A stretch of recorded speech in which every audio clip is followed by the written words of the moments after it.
कल्याण डोंबिवली महानगरपालिका निवडणुका शिवसेना आणि बीजेपीचा जरी जागा वाटपाचा तिढा सुटला असेल तरी देखील कार्यकर्त्यांचा आक्रोश हा वाढत आहे। आपण रात्रीच बघितलं असेल आमदार सुलभा गायकवाड यांच्या निवासस्थानी कार्यकर्त्यांचा एक तिथं जमाव झाला आणि त्यांनी तिथे आक्रोश केला की कल्याण पूर्वला 7 जागा आणि कल्याण पश्चिमेला 9 जागा ह्याच्यामध्ये कार्यकर्त्यांनी करायचं काय? जे कार्यकर्ते 10-20 वर्ष पक्षामध्ये काम करतात त्यांनी करायचं काय?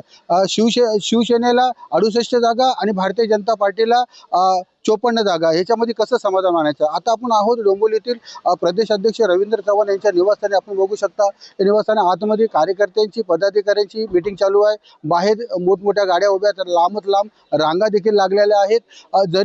जरी माध्यमांसमोर आमदार सुलभा गायकवाड यांनी मुलाखत दिलेली आहे आणि त्यांनी सांगितलं आहे की जो निर्णय झालेला आहे 54 जागा ह्या बीजेपीने लढवायच्या आहेत आणि 68 जागा शिवसेनेला ह्याच्यामध्ये समाधान मानावं लागेल। परंतु जे कार्यकर्ते आहेत ह्या कार्यकर्त्यांनी काय करायचं हा मोठा विषय हा कार्यकर्त्यांसमोर आलेला आहे। अजून देखील रवींद्र चव्हाण यांच्या निवासस्थानी मीटिंग चालू आहे।